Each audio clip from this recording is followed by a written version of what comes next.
عزوز سلامتانا تقبلون ناي يوتيوب channel تعزبتي كم تصنحو نزقوان زدلنا زيناتات حيزلكم قريبا لخو نمكتالكم بخبر عدم كبرات تعزبتي بركت بولو حبريتاتات نابيتو مستعانو اقدمو ملغتو يدما نوتيفيكيشن نخبت حكم زيناتات بوان نختكتاتلون نزا يوتيوب channel سبسكرايب بمقبار ناي دول ملكت متواقع يترسعوم ኣብ ዓዲ እንግሊዝ ገዛ ዘይብሎም ስደተኛታት ቁጽሮም ይውስኽ ከም ዘሎ ተገሊጹ ኣብ ዝሓለፈ 4 ዓመታት ገዛ ዘይብሎም ወይ ድማ ኣብ ሓደጋ ምስኣን መንበሪ ገዛ ዘለው ስደተኛታት ቁጽሮም ብ5 ዕጽፊ ወስኽ ከም ዝረኣየ ማዕኸናት ዜና ረጋጊጸን ኣለዋ መንግስታዊ መረዳእታ ዓዲ እንግሊዝ ከም ዘመልክቶ እዚ ኣብ 2021-22 ካብ ዝነበረ 3560 ኣብ 2024-25 ናብ 19310 ወሲኹሎም ትካላት ግብረ ሰናይ እዝወስኽ ቀጥታዊ ውጽኢት ፖሊሲ መንግስቲ ምዃኑ ብምግላጽ ነቲ ሓደስቲ ኣፍልጦ ዝረኽቡ ስደተኛታት ቤት ጽሕፈት ውሽጣዊ ጉዳያት ካብ ዘዳልዎም መንበሪ ኣባይቲ ሆቴላት ሓዊሱ ክወጹ ክወሃቦም ግዜ 28 መዓልታት ምዃኑን ከምኡውን መስርሐት ዕቑባ ዘቕርቦ ሕቶ ዝቐልጠፈ ምዃኑ ዘሰዓቢ ክብሉ ተሰሚዖም ኣለዉ መንግስቲ ስደተኛታት ካብ መንበሪ ኣባይቲ ዕቑባ ናይ ገዛ ርእሶም መንበሪ ንኽሰጋገሩን ምሕጋዝ ተወፋይነት ከም ዘለዎን ሓደጋ ገዛ ኣልቦነት ንምቅላል ምስ ሰበስልጣን ተኸባቢ ይሰርሕ ከም ዘሎን ወንገሊጹ ይርከብ እዚ ተኸታተልቲ መንግስቲ ነቲ ኣብ ዓባይ ብሪጣንያ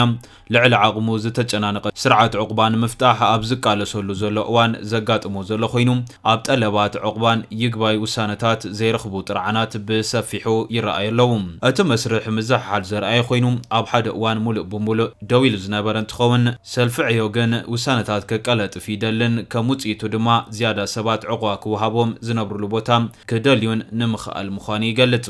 ሓደን ገዛ ዘይብሎም ስደተኛታት ዝድግፍ ትካል ግብረ ሰናይ መብዛሕትኡ ትሕቲ 30 ዝዕድመአን መንእስያት ደቂ ኣንስትዮ ሓገዝ ክሓታ ይረኣያ ከም ዘለዋ ገሊጹሎም ካብ ኩናት ሱዳን ሃዲማ ብንእሽቶ ጀልባ ናብ ዓባይ ብሪጣንያ ዝኣተወት ዩስራ ሓንቲ ካብኣተን ኮይኖም እታ ጓል 26 ዓመት መንእሰይ ቅድሚ ናብ ዓዲ እንግሊዝ ምእታዋ ሙሉእ ስድራ ከም ተቐትሉ ገሊጻ ትርከብ ንኣስታት 5 ኣዋርሕ ኣብ ሓደ ብመንግስቲ ዝምወል ናይ ዕቑባ ሆቴል ተቐሚጣ እኳ እንተነበረት ኣብ መወዳእታ ወርሒ ናሓሰ ዕቑባ ካብ እትረክብ ንድሓር ግን ኣብ ጎደናታት ዓባይ ማንቸስተር ኣብ ዝርከብ ቴንዳ ደቂሳ ከም ዝነበረት ትዛረበ ሓደ ግዜ ሰኽራማት መጺኦም ነቲ ቴንዳ ክኸፍቱ ይፍትኑ እሞ ኣነ ድማ ከእው ጅምር ክሳብ ዝወግሕ ክድቅስ ኣይክእልኒ ክትብል ትገልጽ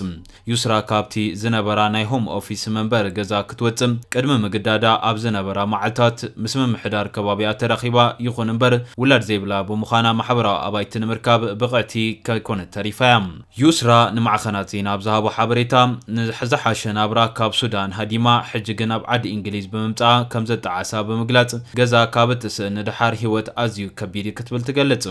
بمسرت ጸብጻባት ለንደን ሰሜናዊ ምዕራብን ማንቸስተርን ሊቨርፑልን ሓዊሱ ዝለዓለ ብዝሒ ግዳም ሓደር ስደተኛታት ወይ ኣብ ሓደጋ ገዛ ዘይብሎም ስደተኛታት ከም ዘለዎን ተገሊጹሎም እዚ ከምዚሉ እንከሎ ጸብጻባት ከም ዘመልክትዎም ክሳብ ዝሓለፈ ዓመት መስከረም 108,085 ሰባት ኣብ መንበሪ ዕቑባ ዝነብሩ ኮይኖም ልዕሊ 66,000 ኣብ ሆቴላት እቶም ዝበዝሑ ድማ ኣብ ከም HMO ዝኣመሰሉ ናይ ሓባር ኣባይቲ ይርከቡ ውዕላት መንበሪ ዕቑባ ንመንግስቲ ቢልዮናት ፓውንድ ወጻኢታት ክገብር ምኽንያት ከም ዝኾነውን ይፍለጥ መንግስቲ ነቲ ጠለቦም ኩስን ዝጽበዩ ዘለዉ ሓትት ዕቑባ ንምጽራይ ነፍሲ ወከፍ ሆቴል ዕቑባ ንምዕጻው ወጻኢታት ንምንካይን ተመጻቢዑ እዩ ኣብ ልዕሊ ማሕበረሰብ ዝፍጠር ጽቕጥ ንምቅላል ዝያዳ ሙቹኣት ቦታታት ይቐርቡ ከም ዘለውን ሓቢሩ ይርከብ ኣብ ዩኒቨርሲቲ ኦክስፎርድ ዳይሬክተር ዓለማዊ ምልዋጥ ስደተኛታት ብዙሕነትን ጃኪ ብሮሄድ ግን ፖሊስታት ዕቑባ ዳግማይ ክሕሰበሎም ከም ዘድሊ ገሊጹ ይርከብ ሓደ መፍትሒ ድማ ከም ሆቴላት ዝኣመሰሉ ናይ ዕቑባ መንበሪ ቦታታት ንምክትታል ንውልቃውያን ወሃብቲ ኣገልግሎት ገንዘብ ኣብ ክንዲ ምኽፋል ኣብ ዝያዳ ግዝያዊ መንበሪ ኣባይቲ ወፍሪ ምግባር ምዃኑ ሓሳብ ኣቕሪብሎም ኣብ መንጎ ምምሕዳራት ከባብን ቤት ጽሕፈት ውሽጣዊ ጉዳያትን ምውሃድ ክህሉ ከም ዝግባእ እውን የረድም ناب تغالي زينا مسن سجر منستر زينا إرترا عمتها وجمجام سراحة كايدو منستر زينا عمتها وجمجام نتفتات سراح كل تشي عسران حموشن بمكياد أوت سراح كل تشي عسران شدشان ززتي أخيبام تمال عموش لكاتيت أواد دراش هاجر ميديا كايدو منستر زينا إرترا أتو يمانا جبر مسكال أب كل تشي عسران حموشن زت سلاسل مدبات زنبرو بدهوتاتن دخاماتن كمون وت سراح كل تشي عسران شدشان زت قالل باهزات زت سنة زرزراوت أبتع بقريب اللهم ኣብቲ መቐጽልታን መዘዘምን ናይቲ ኣብ ዝሓለፈ ወርሒ ጥሪ ብደረጃ ክፍልታት ጨናፍር ማለት ክፍሊ ቴሌቪዥን፣ ክፍሊ ሬድዮ፣ ክፍሊ ምህንድስና፣ ክፍሊ ጋዜጣ፣ ክፍሊ ኣገልግሎት ወጻኢ፣ ጨንፈር ኣገልግሎት ዜና፣ ጨንፈር ቴክኖሎጂ ሓበሬታን ጨንፈር ምምሕዳር ፋይናንስን ዝተኻየደ ገምጋማት ዝኾነ ኣኼባ ሚኒስትር የማነ 900ዊት ናይ ዝነበረ ውጥን ከም እተተግበረ ብምግላጽ ሸፈነ ዘቤታዊ ጉዳያት፣ ኩነታት ዞባን ዓለምን፣ ንጥፈታት ማሕበራዊ መራኸቢታት፣ ሸፈነ ሃገራውያን ሃይማኖታውያን በዓላት፣ ፌስቲቫላት ውሽጢ ሃገርን ወፃእን፣ መደባት ህዝባዊ መኸተን፣ ምቅያር መሳርሒታት ቀዋምን ተንቀሳቐስን፣ ስቱድዮታት ካብ ኤስዲ ማለት ካብ ማእኸላይ ንጻረ ናብ ኤችዲ ማለት ልዑል ንጻረ ወቅታዊ ክለሳ መቆጻጸሪ ኣፍራይነት ኣባላት መደባትን ከምኡውን ምድጅታል ሰነዳት ካብቲ ዝተሰላሰለ መደባት ምዃኑ ኣነጺሩ ይርከብ። ዝተወጠኑ ስልጠናታት ብምልኣት ዘይምትግባሮም ፈነወ ሙሉእ ብምሉእ ናብ ኤችዲ ዘይምስግጋሩ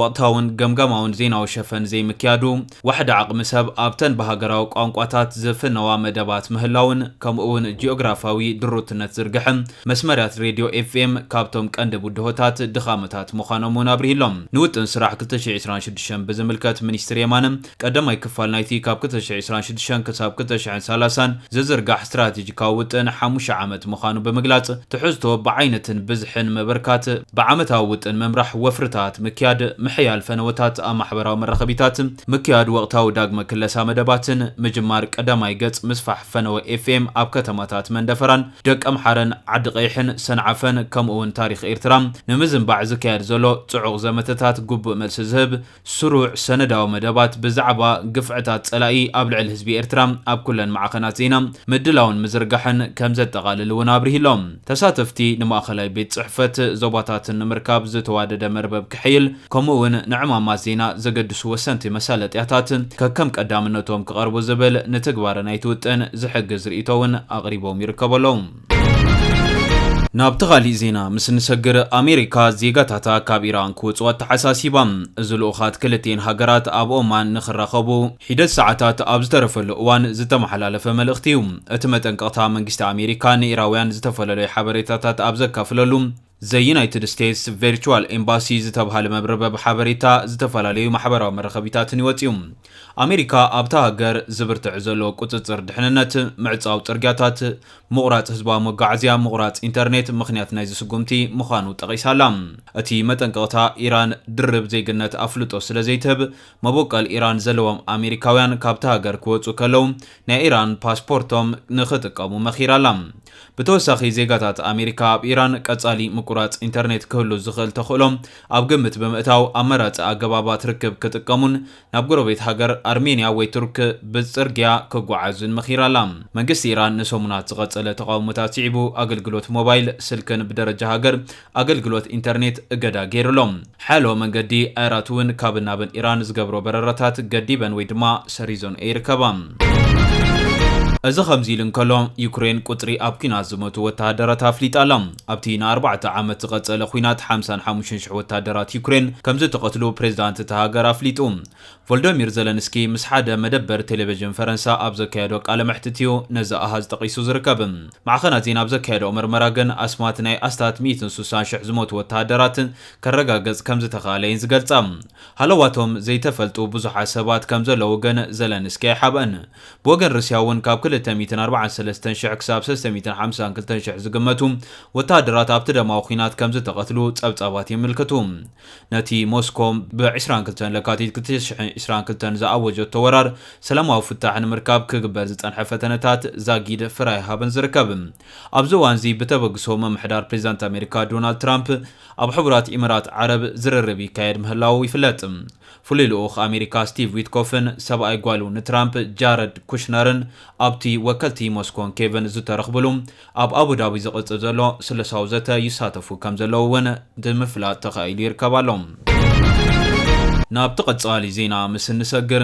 ብርክት ዝበለ ኣጽዋር ሓይልታት መከላኸሊ ኢትዮጵያ ናብ ደባት ትግራይ ይቐርብ ከም ዘሎ ተሰሚዑ። ዘኢኮኖሚስት ኣብ ዘውፅኦ ጸብጻብ ምንጭታቱ ብምጥቃስ ሓይልታት መከላኸሊ ኢትዮጵያ ብርክት ዝበለ ኣጽዋር ናብ ደባት ትግራይ ከም ዘዋፈረ ገሊጹሎም። እቲ ጸብጻብ ከም ዝሕብሮ መንግስቲ ፌደራል ነቲ ኣብ ቀረባ እዋን ሓይልታት ትግራይ ዝፈጸምዎ መጥቃዕቲ ከም ምድላው ንዓብዪ መጥቃዕቲ ከም ዝቆጽሮ ይዝሕብር። እዚ ከም ዘመልክቶ ሕወሓት ሕጂ እውን ነቲ ናይ ሱዳን ካንሸሎ ክቆጻጸር ከም ዝደሊ ዘርኢ ክብል ዝብል እውን ዘኢኮኖሚስት ገሊጹሎም ነቲ ኩነታት ሲዒቦ ሓይልታት ምክልኻል ኢትዮጵያ ብርክት ዝበለ ወታደራዊ ኣጽዋር ናብ ዶባት ትግራይ ከም ዘጸግዑ እውን ጠቂሱሎም ኣብዚ መዳይ ስመይ ኣይጠቅስኒ ዝበለ ላዕለዋይ ኣመሓዳሪ ሕወሓት ሓይልታት ምክልኻል ፌደራል ብኩሉ ዓቕሞም ይንቀሳቐሰሎም ብልጽግና ነቲ ዝገብሮ ዘሎ ደው እንተዘያቢሉ እዚ ኩናት ክሳብ ክንደይ ዘስካሕክሕ ከም ዝኸውን ክነግረካ ኣይክእልን እየ ብዝብል እቲ ኩነታት ሓደገኛ ምዃኑ ከም ዝገለጸሉ እውን ዘኢኮኖሚስት ኣፍሊጡ ይርከባሎም እዚ ከምዚ ኢሉ እንከሎ መራሒ ጉጅለ ብልጽግና ኣብይ ኣሕመድ ብ3 ለካቲት 2026 ንባይቶ ወከልቲ ህዝቢ ኣብ ዘስምዖ መደረ ናብ ኤርትራ ዝቐንዐ ክስታት ተቕሪቡ ነይሩ ገዳ አንዳርጋቸው አብይ አህመድ ንዘስምዖ መደረ ድማ መልሲ ይቡል ይርከባሎም ነበር ሚኒስትሪ ጉዳያት ወፃኢ ኢትዮጵያ ዝነበረ ገዱ አንዳርጋቸው ቀዳማይ ሚኒስትር አብይ አህመድ ፓርላማ ሃገር ቀሪቡ ንገዱ ናብ ኤርትራ ሊእኸዮም ሰራዊት ኤርትራ ኣብ ትግራይ ዝፍጽሞ ዝነበረ ቀትለት ደው ከብል ሓቲተ ነይረ ብዝብል ዘስምዖ መደረ ፍጹም ሓሶት ይዝበለ ኮይኑ ከም ሓድሽ ንኽትጀምሮ ንዝሓሰብካዮ ናይ ጥፋኣት ኩናት ደገፍ ንምርካብ ንህዝቢ ኣብ ምድንጋር ተጸሚድካ ስለ ዘለኻይ ብዝብል ብጽሑፍ መሊሱሉ ይርከባሎም እምባርከስ ኩብራት ተዓዘብቲ ነዚ እዋን ዘድለናዮ ሓበሬታ ዝመስል ነይሩ ብኻሊ ዜና እስካዕ ንረኸብ ሰላም